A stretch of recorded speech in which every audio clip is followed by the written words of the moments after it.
Welcome back to Part 5, folks. If you've made it this far in the series, you already know what we're about. Documenting humanity's most creative self-eliminations in the name of education and morbid entertainment. Today's collection is particularly special because we've got electricity meeting stupidity not once, but twice. A fireworks display that went catastrophically wrong, a freeway argument that proves road rage is never worth it, and a guy who thought poking a bear with a stick was a good idea for internet clout. We've got drunk driving meeting high voltage, machismo meeting amputation, ego meeting asphalt, DIY electrical work meeting chlorinated water, and wildlife harassment meeting natural consequences. Let's get into it, because Darwin's waiting list never gets shorter. Story number 1. The High Voltage Exit. Our first story takes us to Portland, Oregon in the year 2000. Meet Travis, the 28-year-old who was about to learn that drunk driving and electrical infrastructure make a truly shocking combination. It's a Friday night, and Travis has been drinking at a local bar for about 4 hours. We're talking well past the legal limit. His blood alcohol content would later be measured at 0.18, more than twice the legal driving threshold. But Travis, in his infinite wisdom, decided he was perfectly fine to drive his pickup truck home. Now, Portland in 2000 had plenty of those old wooden utility poles running through residential areas. You know the ones, covered with transformer boxes, junction points, and enough high-voltage lines to power several city blocks. These poles are clearly marked with warning signs about electrical hazards. Travis was speeding through a residential neighborhood, swerving between lanes, when he lost control of his truck. Instead of hitting a tree, a mailbox, or literally anything else, his truck slammed directly into a utility pole carrying 7,200 volts. Here's where it gets particularly gruesome. The impact didn't just knock the pole down, it ruptured the transformer box mounted about 15 feet up. When transformers fail catastrophically, they don't just spark a little, they explode with electrical arcing, a shower of molten metal, and enough voltage to turn a truck into a death trap. The impact sent live electrical cables down onto Travis's truck. His vehicle became what electricians call energized, meaning the entire metal frame was now conducting thousands of volts of electricity. Travis survived the initial impact. He was conscious, trying to get out of the truck, probably had no idea what was about to happen. The moment he touched the door handle, which was metal, connected to the now electrified frame of the truck, 7,200 volts went through his body. Electrocution at that voltage is instantaneous. His muscles would have contracted violently, his heart stopped immediately, and his nervous system simply shut down. There was no pain because the current moved faster than his nerves could process it. A witness who lived nearby heard the crash and came outside to help. He started approaching the truck but stopped when he saw the downed power lines and heard the electrical buzzing. He called 911 immediately. First responders couldn't even approach the scene until the power company arrived and shut down the entire grid for that section. It took 45 minutes to make the area safe enough for paramedics to reach Travis. By then, there was nothing they could do. The medical examiner's report stated electrocution via contact with energized vehicle following vehicular collision with utility pole. The contributing factor? Blood alcohol level of 0.18. The power outage affected over 800 homes in the area. Multiple people lost refrigerated food, medical equipment shut down, and the entire neighborhood was dark for hours, all because one guy couldn't call a cab. Don't drink and drive, period. But if you're going to ignore that very simple rule, at least try to hit something that won't electrocute you. Utility poles are marked with warning signs for a reason. They carry enough voltage to kill you instantly. Also, if you're in a vehicle accident involving downed power lines, stay in the car until professionals arrive. The rubber tires will insulate you from the ground. The moment you step out, you complete the circuit. Story number 2, the fireworks finale. Moving to Columbus, Ohio, 2023, yes, just last year, for a story that proves toxic masculinity and explosives are a deadly combination. Meet Derek, a 30-year-old at a 4th of July party who decided that normal fireworks displays were too boring.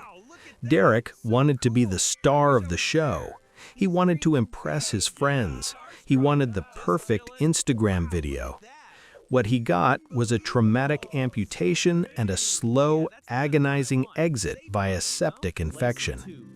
Derek had purchased some commercial-grade fireworks, not the little sparklers you give to kids, but serious pyrotechnics designed to be launched from tubes at a safe distance. We're talking mortar-style fireworks that shoot 200 feet in the air and explode with enough force to be heard for miles. The instructions on these fireworks are very clear. Place in stable tube, light fuse, retreat to safe distance of at least 50 feet. Pretty straightforward, right? Derek's plan was to hold one in his hand, light it, and throw it at the last possible second. You know, like an action movie hero. His friends were filming, everyone was watching, and Derek was feeling invincible. He held the firework in his right hand, a mortar that was designed to launch out of a tube before exploding. He lit the fuse with his left hand. The fuse started burning. Derek was grinning at the camera. Here's the thing about commercial fireworks fuses. They burn fast. Derek thought he'd have 5-6 seconds. He had maybe 2. He tried to throw it, but the firework had already started its ignition sequence. It exploded while still in his hand. The blast was equivalent to a small grenade going off in his palm. His entire right hand was instantly destroyed. Not injured, not damaged, completely destroyed. Fingers gone, palm shredded, bones shattered. The force sent him flying backward. His friends were screaming. Someone called 911. Derek was in shock, staring at what was left of his hand, which was basically a mangled stump spurting blood. The crazy part, Derek survived the initial blast. Paramedics arrived, stabilized him, rushed him to the hospital. Surgeons did emergency amputation of what remained of his forearm because the damage was so extensive. But here's where it gets worse. Despite the amputation and antibiotics, Derek developed a severe infection. When you have that kind of traumatic injury with that much tissue damage, bacteria can get deep into the wound. We're talking E. coli, staphylococcus, all the nasty stuff. The infection spread to his bloodstream, septicemia, then septic shock. His organs started failing one by one, kidneys, liver, eventually his heart. 3 weeks after the fireworks incident, Derek died in the ICU from multi-organ failure caused by septic infection stemming from his self-inflicted fireworks injury. The video his friends were recording, it captured everything. The explosion, Derek's screams, the chaos that followed. It was never posted publicly, but it served as evidence for the hospital and insurance investigation. One of the trauma surgeons later said, "We see fireworks injuries every 4th of July, but holding a mortar firework in your hand? That's not an accident. That's suicide with extra steps." Fireworks are explosives. They are designed to explode. The instructions exist for a reason. Light fuse, get away is not a suggestion, it's a survival strategy. If professional pyrotechnicians won't handhold fireworks, why would you? Also, trying to impress people by doing something obviously dangerous isn't brave or cool. It's just stupid with witnesses. Your friends don't want to watch you blow off your hand. They want to watch fireworks explode in the sky, where they're supposed to. Story number 3. The Freeway Standoff. Heading to Sacramento, California, 2005, for a story about two men whose egos were bigger than their survival instincts. Interstate 80 during rush hour. Thousands of cars moving at 65, 70 miles per hour. This is not the place to have a leisurely conversation. This is definitely not the place to have a screaming argument. But that's exactly what Mike and Carlos decided to do. It started with a minor fender bender. Mike was changing lanes and clipped Carlos's car. Very minor damage, probably a scuff on the bumper, maybe a small dent. The kind of thing insurance handles without anyone even raising their voice. Both men pulled over to the shoulder of Interstate 80. So far, so good. That's what you're supposed to do after an accident. But then, instead of exchanging insurance information like reasonable adults, they started arguing about who was at fault. The argument escalated. Voices got louder. Fingers started pointing. Here's what these two idiots did next. They stepped out of the shoulder and into the slow lane of Interstate 80 to continue their argument. Why? Witnesses said they were gesturing at the point of impact on their vehicles, trying to prove their point about who merged into whom. Let me remind you, this is Interstate 80 during rush hour. Cars going 70 miles per hour, and these two are standing in an active traffic lane having a dispute about a fender bender. Drivers in the slow lane saw them, started braking, swerving into other lanes. This created a chain reaction. Cars braking suddenly, swerving, more braking. You know, the exact conditions that cause multi-car pileups. Mike and Carlos were so focused on their argument that they didn't notice the semi-truck in the slow lane that couldn't stop in time. The truck driver slammed on his brakes, laid on the horn, but physics doesn't care about your argument or your right-of-way dispute. An 80,000-pound semi traveling at 65 miles per hour needs about 525 feet to stop. The driver had maybe 200 feet. Both men were killed instantly. The truck driver swerved at the last second, trying to avoid them, but clipped both of them with enough force to be fatal. Mike was thrown into the center divider. Carlos went under the trailer. The impact caused a 6-car pileup as vehicles behind the semi tried to brake and swerve. 3 more people were hospitalized with injuries. The freeway was shut down for 4 hours. The truck driver was traumatized but legally blameless. Highway Patrol reviewed dashcam footage from multiple vehicles and determined that both victims were at fault for standing in an active traffic lane. The California Highway Patrol report literally says both victims willfully entered active traffic lanes to continue a verbal dispute about a minor traffic collision. This decision directly resulted in their deaths and endangered dozens of other motorists. One of the investigating officers was quoted saying, "I've seen a lot of stupid decisions on this highway, but stopping traffic to argue about whose fault a fender bender was? That might be the dumbest." Your ego is not worth your life. A fender bender is annoying, but it's not worth dying over. If you have a minor accident, stay on the shoulder, exchange insurance info, and let the professionals handle it. Never, ever enter active traffic lanes on a freeway. Those lanes are for vehicles moving at highway speed, not for pedestrians having arguments. Also, if you find yourself in a dispute where you're considering stepping into traffic to make your point, maybe consider that winning the argument won't matter if you're dead. Story number 4. The Pool Party Shock. Dallas, Texas, 2018. Summer heat, backyard pool party, and one man who thought electrical codes were just suggestions. Meet James, a 40-year-old homeowner who prided himself on being a handy guy. You know the type, watches some YouTube videos, thinks he knows better than licensed professionals, cuts corners to save money. James's pool pump had stopped working. A professional repair would cost about $300. James thought, I can fix this myself for free. Here's what a licensed electrician would do. Use proper outdoor-rated electrical equipment. Install a GFCI, ground fault circuit interrupter, outlet. Ensure all connections are waterproof and up to code.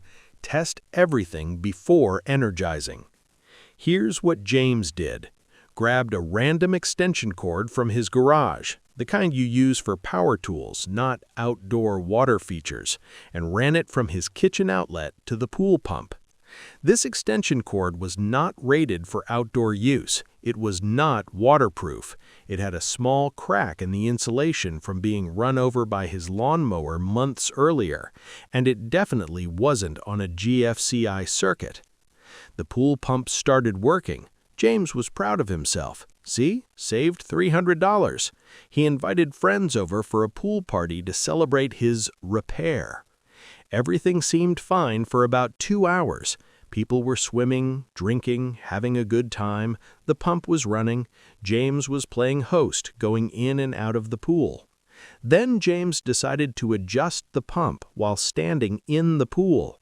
The pump was about 3 feet from the pool edge. James was chest-deep in water, reached over, and touched the pump housing. The crack in the extension cord insulation had finally allowed enough water infiltration to create a short circuit. The pump housing became energized. The water in the pool became a conductor. When James touched the pump, 120 volts of household current went through his body, using the pool water as a ground path. His muscles contracted violently. He couldn't let go of the pump.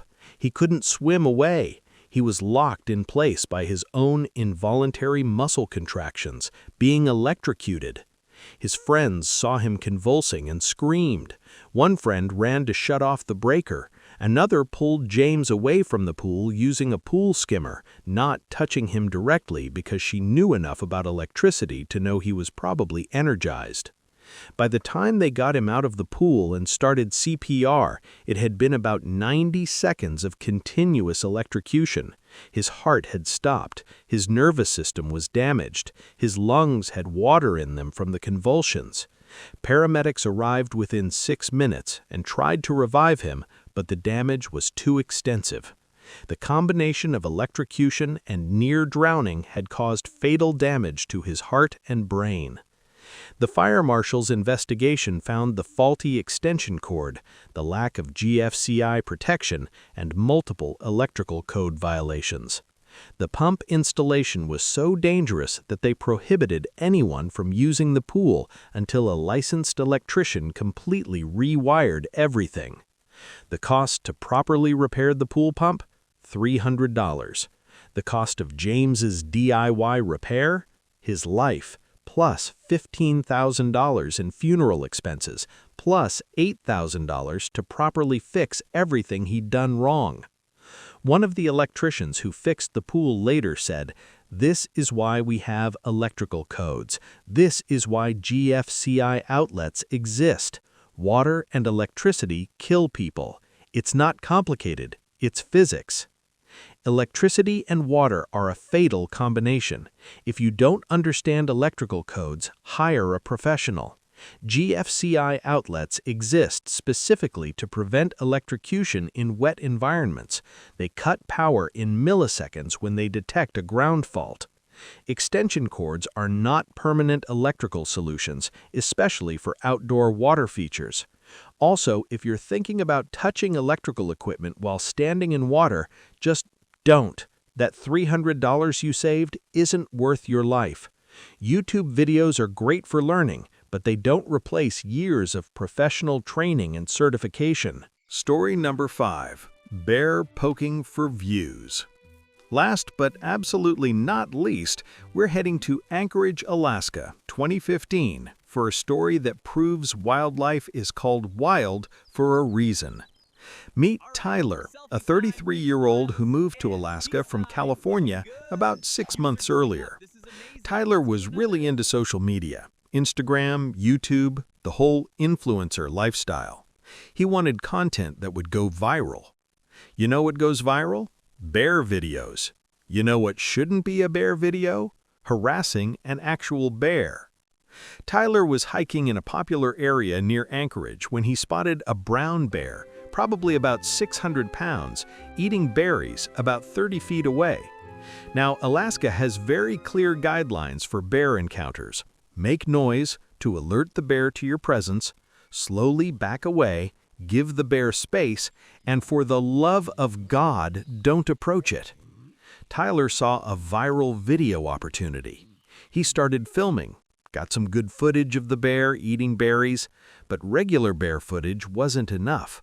Tyler wanted something epic, something nobody's ever done before. So he picked up a stick about 6 feet long and started approaching the bear while filming himself with his phone.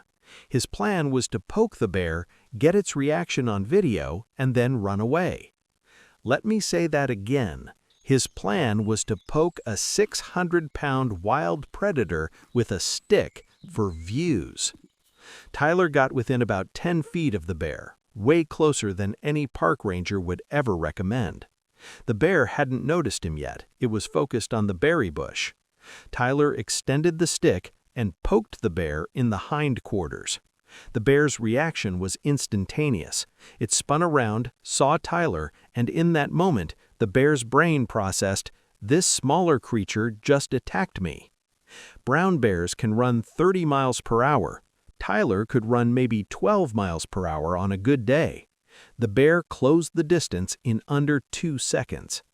Tyler tried to run. He made it maybe 3 steps before the bear caught him. 600 pounds of muscle, claws, and teeth hit him like a truck. The attack was brutal. Bears don't attack to wound, they attack to neutralize threats. Tyler was thrown to the ground, mauled across his back, chest, and throat. The bear's claws are 4 inches long and designed to tear apart logs to find grubs. Imagine what they did to human flesh. The attack lasted maybe 20 seconds. Then the bear, satisfied that the threat was neutralized, went back to eating berries.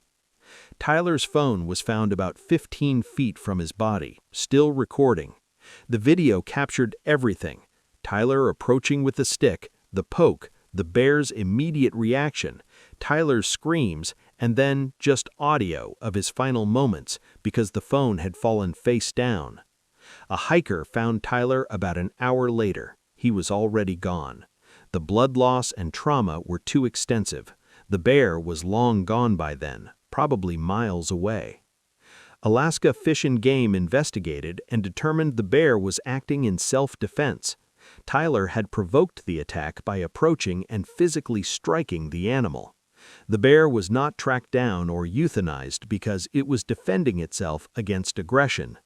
The video Tyler was filming, it was never posted, but it was used as evidence by Fish and Game and later became part of a wildlife safety training program about what not to do around bears. One park ranger said, "We tell people every single day, bears are not pets. They're not props for your social media. They're 600-pound wild predators." This man learned the lesson too late. The stick Tyler used to poke the bear was found near his body. It was 6 feet long. The bear's claws were 4 inches long. Tyler brought a stick to a claw fight. Wildlife is wild. Bears are not friendly. They are not domesticated. They are apex predators with the strength to kill you in seconds. If you see a bear, you observe from a distance, you make yourself known, and you slowly back away.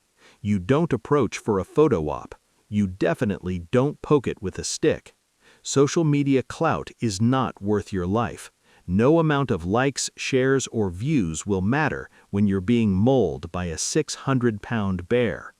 Also, Alaska has these rules for a reason. They've had 150 years of experience with bears. Listen to the people who live there.